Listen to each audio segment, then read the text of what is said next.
ज्योतिषी या हस्तरेखाविद या मुख आकृति को पढ़ने वाले लोग 90% तो आप पर ही निर्भर होते हैं। आप कैसे उठते, कैसे चलते, कैसे बैठते, आपके चेहरे पर क्या भाव है, आपको भी पता नहीं है। वो सब आपके बाबत बहुत सी खबरें दे जाते हैं। आदमी एक किताब है, उसे पढ़ा जा सकता है, और जिसे साधना में उतरना हो उसे खुद अपनी किताब पढ़नी शुरू करनी पड़ती है। सबसे पहले तो पहचान लेना होगा कि मैं किस तरह का आदमी हूं। तो जब क्रोध में हो, आईने के सामने खड़े हो जाएं और देखें कैसा है चेहरा, क्या है रंग, आंख पर कैसी रेखाएं फैल गई। जब शांत हो, मन प्रसन्न हो, तब भी आईने के सामने खड़े हो जाएं। तब आप अपनी बहुत सी तस्वीरें देखने में समर्थ हो जाएंगे। और एक और मजेदार घटना घटेगी, वो संलीनता के प्रयोग का दूसरा हिस्सा है। जब आप आईने के सामने खड़े होकर क्रोधित चित्त का अध्ययन कर रहे होंगे, तब आप अचानक पाएंगे कि क्रोध खिसकता चला गया, शांत होता चला गया। क्योंकि जो क्रोध का अध्ययन करने में लग गया, उसका क्रोध से संबंध टूट जाता है, अध्ययन से संबंध जुड़ जाता है। उसकी चेतना का तादात्म्य मैं क्रोध हूं इससे टूट गया, मैं अध्ययन कर रहा हूं इससे जुड़ गया, और जिससे हमारा संबंध टूट गया वो वृत्ति तत्काल क्षीण हो जाती। तो आईने के सामने खड़े होकर एक और रहस्य आपको पता चलेगा कि अगर आप क्रोध का निरीक्षण करें तो क्रोध जिंदा नहीं रह सकता, तत्काल विलीन हो जाता। और भी एक मजेदार अनुभव होगा कि जब आप बहुत शांत हों और जीवन एक आनंद के फूल की तरह मालूम हो रहा हो, किसी क्षण में कभी सूरज निकला हो सुबह का और उसे देखकर मन प्रफुल्लित हुआ हो, या रात चांद तारे देखे हों और उनकी छाया और उनकी शांति मन में प्रवेश कर गई हो, या एक फूल को खिलते देखा हो और उसके भीतर की बंद शांति आपके प्राणों तक बिखर गई हो, तब आईने के सामने खड़े हो जाए। तब एक और नया अनुभव होगा, और वो अनुभव ये होगा कि जब कोई शांति का निरीक्षण करता है तो क्रोध तो निरीक्षण करने से विलीन हो जाता है, शांति निरीक्षण करने से बढ़ जाती है और गहरी हो जाती है। क्रोध इसलिए विलीन हो जाता है कि आपका क्रोध से संबंध टूट जाता है।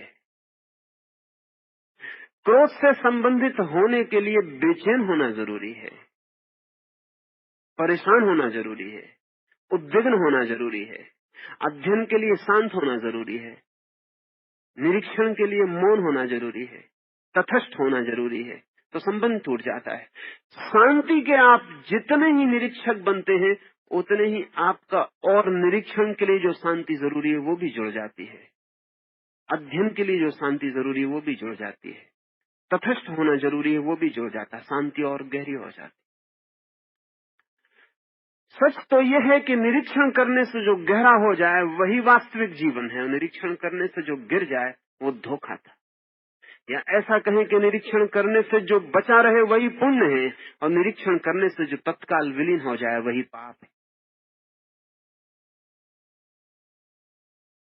संलीनता का पहला प्रयोग है राइट ऑब्जर्वेशन, सम्यक निरीक्षण। आप बहुत हैरान होंगे कि आप कितनी तस्वीरें हैं एक साथ। महावीर ने पृथ्वी पर पहली दफा एक शब्द का प्रयोग किया है जो पश्चिम में अब पुनः पुनरुज्जीवित हो गया है। महावीर ने पहली दफा इस शब्द का प्रयोग किया है बहुचित्तता, पहली बार। आज पश्चिम में इस शब्द का बड़ा मूल्य है, उनको पता भी नहीं कि महावीर ने 2500 साल पहले इसका प्रयोग किया। पॉलीसाइकिक, पश्चिम में आज इस शब्द का बड़ा मूल्य, क्योंकि जैसे ही पश्चिम मन को समझने गया उसने कहा मन मोनोसाइकिक नहीं है, एक मन नहीं है आदमी के भीतर, अनंत मन है, पॉलीसाइकिक, बहुत मन है। महावीर ने 2500 साल पहले कहा कि आदमी बहुचित्तवान है, एक चित्त नहीं है जैसा हम सोचते हैं। हम निरंतर कहते हैं मेरा मन, हमें कहना चाहिए मेरे मन, माय माइंड नहीं, माय माइंड्स, क्योंकि आपके पास एक मन है। एक ही मन हो तो जीवन और हो जाए। बहुत मन है, और ये मन भी ऐसे नहीं है कि सिर्फ बहुत हैं, ये विरोधी भी हैं, ये एक दूसरे के दुश्मन भी हैं। इसलिए आप सुबह कुछ, दोपहर कुछ, सांझ कुछ हो जाते, आपको खुद ही समझ में नहीं आता कि ये क्या हो रहा है। जब आप प्रेम में होते हैं तो आप दूसरे ही आदमी होते हैं, और जब आप घृणा में होते हैं तो आप दूसरे ही आदमी होते हैं। इन दोनों के बीच कोई संगति नहीं होती, कोई संबंध नहीं होता। जिसने आपको घृणा में देखा है वो अगर आपको प्रेम में देखे तो भरोसा न कर पाएगा कि आप वही आदमी हैं। और ध्यान रहे कि सिर्फ घृणा की वजह से नहीं, आपके चेहरे का सब रूपरेखा, आपके शरीर का ढंग, आपका आभा मंडल, आपका सब बदल गया होगा। तो पहला तो निरीक्षण करें, ठीक से पहचानें कि आपके पास कितने चित्त हैं और प्रत्येक चित्त की आपके शरीर पर क्या प्रतिक्रिया है।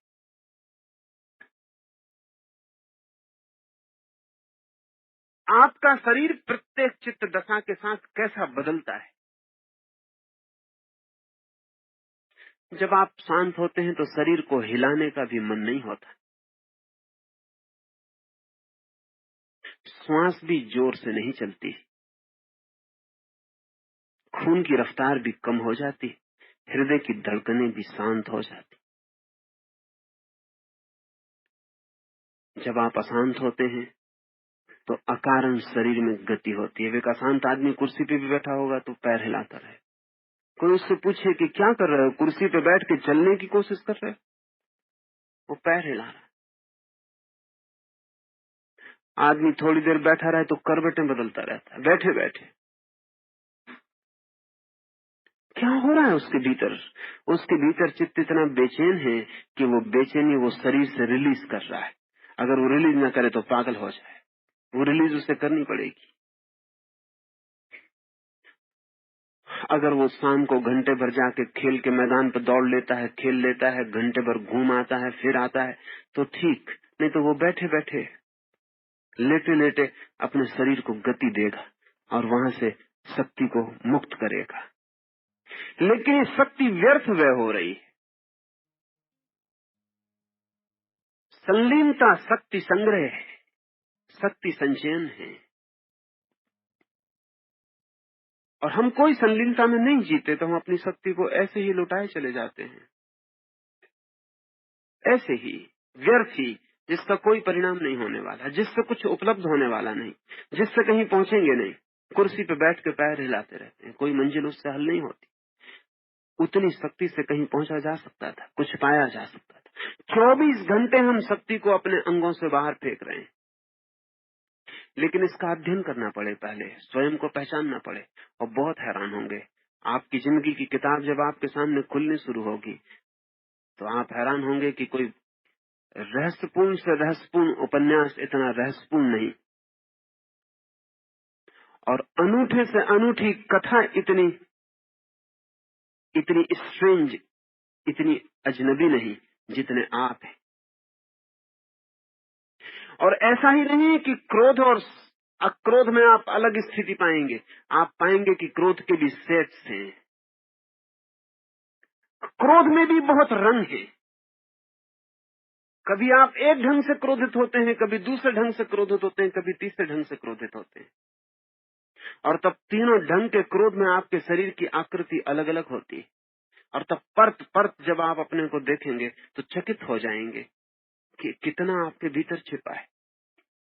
ये पहला प्रयोग है, निरीक्षण। इससे आप पहचान पाएंगे कि आपके भीतर क्या हो रहा है। आप जो शक्ति के पुंज हैं, उस शक्ति का आप क्या उपयोग कर रहे हैं।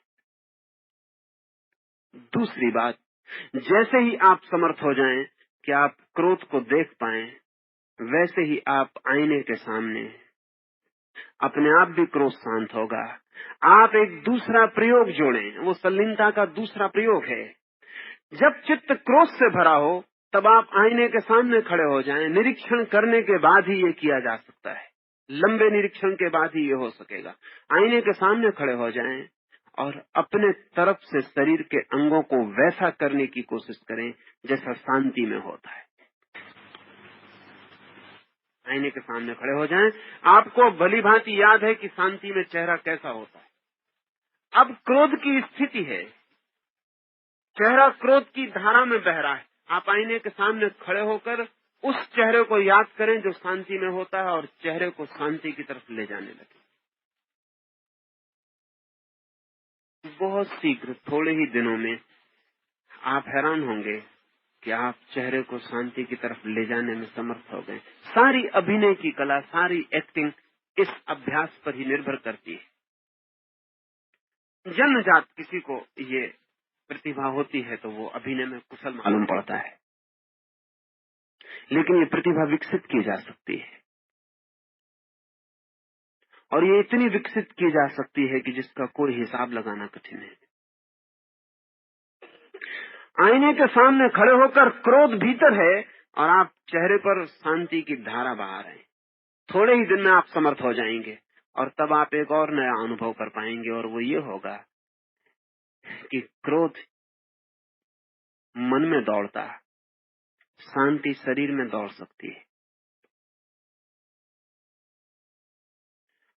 और जब आप इन दोनों में समर्थ हो जाते हैं तो आप तीसरे हो जाते हैं। ना तो आप क्रोध रह जाते, ना तो आप मन रह जाते, और ना आप शरीर रह जाते, क्योंकि मन क्रोध में है, वो क्रोध से जल रहा है, लेकिन शरीर पर आपने शांति की धारा बहा दी है, वो शांत आकृति से भर गया है। निश्चित ही आप दोनों से अलग और पृथक हो गए। न तो अब आप अपने को आइडेंटिफाई कर सकते हैं क्रोध से, और न शांति से, दोनों से तादाद नहीं कर सकते। आप दोनों के देखने वाले हो गए, और जिस दिन आप दो पैदा कर लेते हैं एक साथ, उस दिन आपको पहली दफा एक मुक्ति अनुभव होती है। आप दोनों के बाहर हो जाते। एक के साथ तादात्म्य आसान है, दो के साथ तादात्म्य आसान नहीं है। एक के साथ जुड़ जाना आसान है, दो विपरीत चीजों के साथ एक साथ जुड़ जाना बहुत कठिन है, असंभव है। हाँ, अलग अलग समय में हो सकता है कि सुबह आप क्रोध के साथ जुड़े, दोपहर आप शांति के साथ जुड़े, ये हो सकता है अलग अलग समय में, लेकिन साइमल्टेनियसली युगपत आप क्रोध और शांति के साथ जुड़ नहीं सकते। बड़ी मुश्किल होगी, कैसे जुड़ेंगे? जोड़ मुश्किल हो जाए।